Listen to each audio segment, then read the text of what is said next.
Hello and welcome to the Global Dialogue. I'm Shereen Bhan, and it is our pleasure today to welcome on the program the Managing Director for Operations at the World Bank, Bjerde. She oversees a portfolio of over $340 billion across many countries that the World Bank operates in. Anna, what an absolute pleasure to have you join us here in India. Thank you very much for your time. Great to be here. Thank you so much for having me. Well, let me start by talking to you about what we're seeing happen globally, Anna, in the context of the global economic outlook estimate that the World Bank has. 2.7% in 2024, expected to remain steady. That was the estimate for 2025 and 2026. Have the downside risks to that target gone up significantly since the start of the year? So first and foremost, the main message we have been conveying with our numbers is that the good news is that the global economy seems to be stabilizing. But there are two issues. One, it's stabilizing at too low a growth rate. And if it goes lower, that's obviously even more problematic. And the other message is that we've always seen emerging and developing countries grow faster than developed countries, and we're now seeing a slowdown in the growth of developed and emerging markets, which means it gets much, much more difficult to work on the delivery of raising incomes, reducing poverty, and getting the kind of recovery that the world is still looking for. You know, speaking of the recovery as well as the negative shocks that the global economy has had to contend with over the last several years, what we are in the midst of today is a fair degree of volatility and uncertainty and an escalation of this potential trade war, with tariffs being imposed by the US, reciprocal tariffs now being imposed by countries like Canada, Mexico and China. What impact do you believe that this is likely to have in the near term, in the medium term and the long term? Yeah, so we have not analyzed any impact of tariffs on the global economic outlook. What we very much focus on is our mandate, which is medium-term and long-term economic development, with a focus on poverty reduction, with a focus on really creating jobs, which has become a huge issue. We estimate that about 1.2 billion jobs are needed in the world by 2030, and only about 420 million right now are expected to be offered. So we really want to double down on the need for job creation, which needs that growth.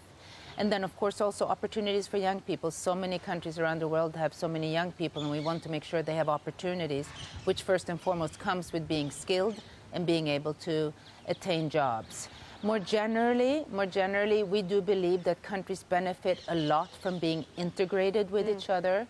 And that means that a vibrant and dynamic economic ecosystem where countries are importing and exporting is a good thing, because it creates new markets.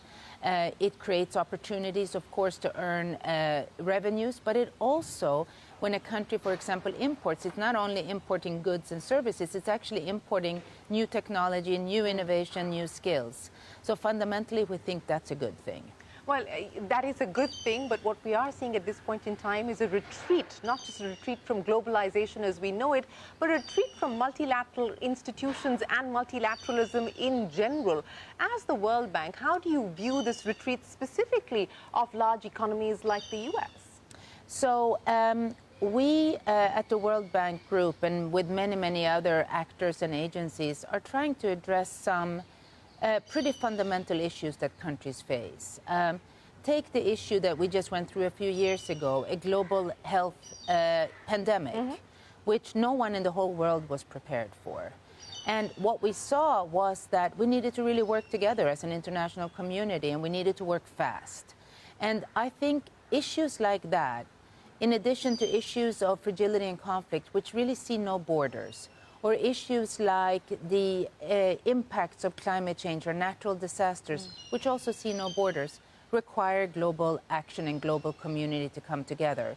So as long as we have these pressing challenges, and we believe those global challenges are with us, take air pollution and air quality, which I know is a big issue in this region, we do believe that we will continue to see a pull towards working together across boundaries, across borders, and in a multinational, multilateral setting. Well, speaking of cohesive action and convergence, I'll ask you this in the context of a conversation that I just had with the chairman of the board of the Vaccine Alliance, Gavi, and their fund is coming up for replenishment, and they need $9 billion at this point in time. Do you believe that sourcing capital to address some of these challenges that you spoke of, climate change, health, in the current context, is going to get even more challenging now with priorities shifting and changing? Yes, I think we have to be realistic and understand and recognize that there are many challenges posing fundraising in today's world.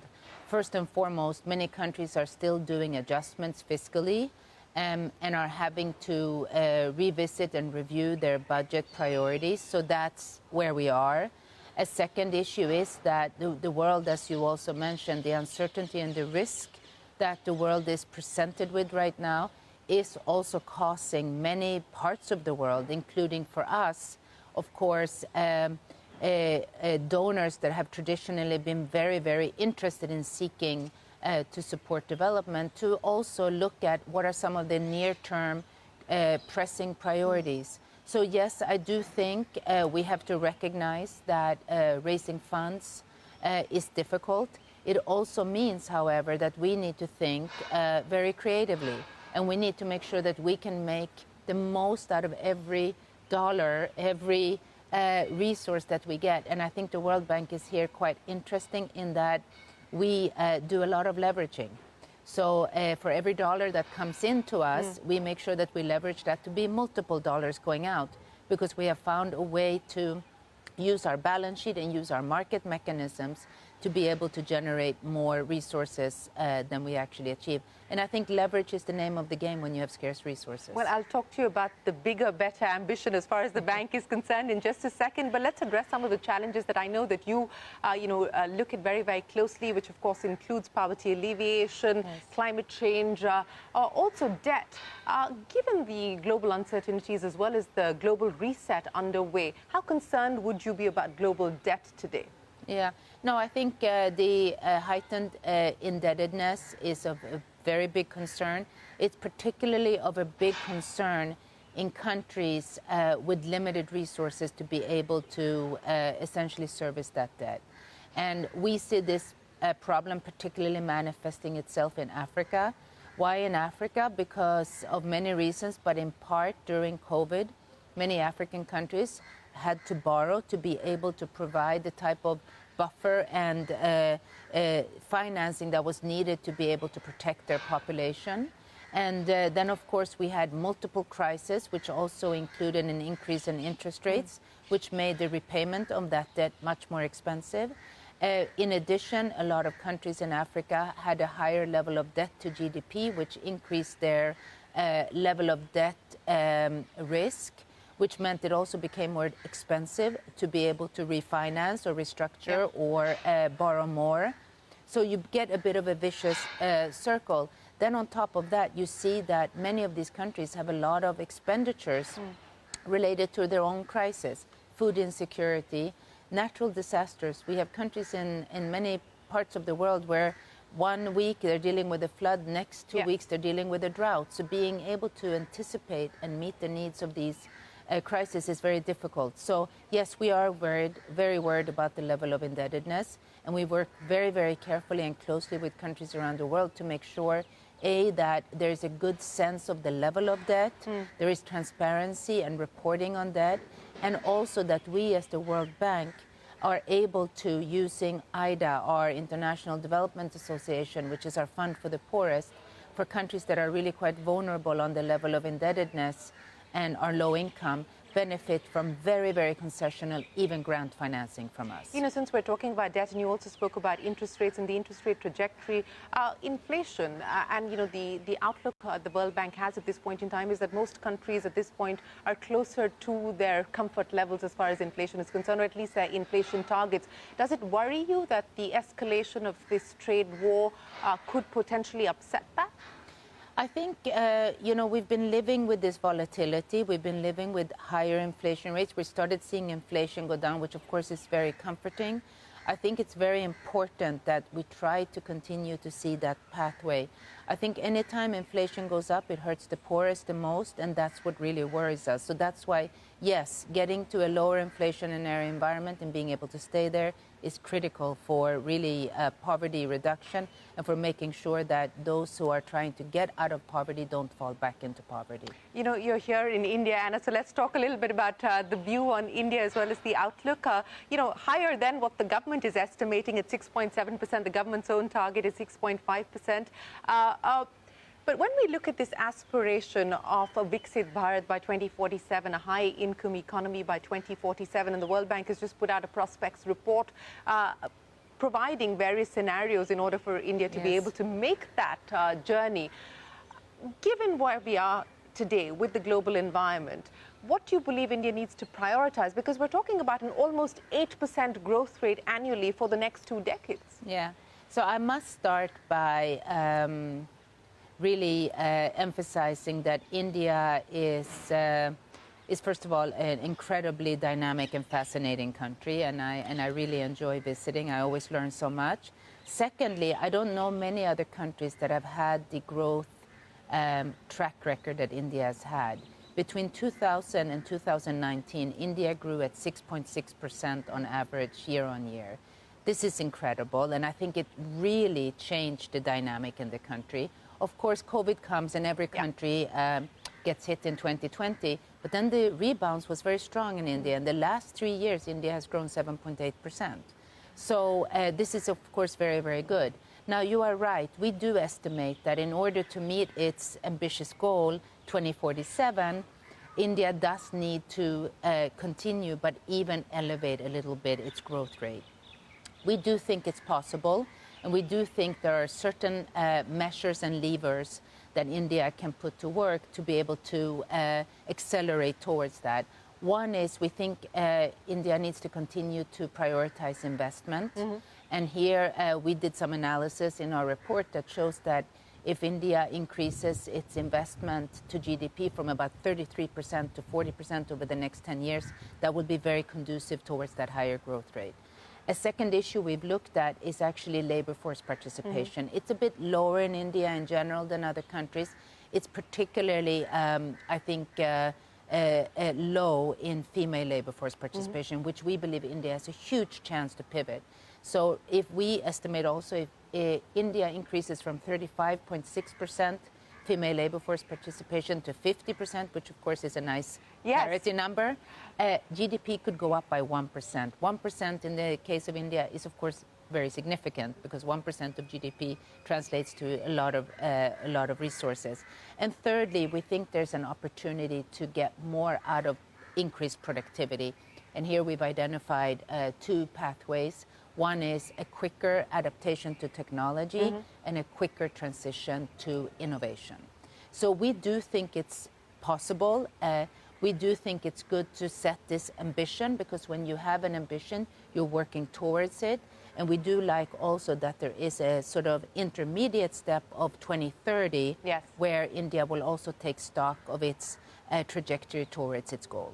You know, you talked about productivity gains and how India must focus on that. I'll ask you this not just in the context of India, but global as well.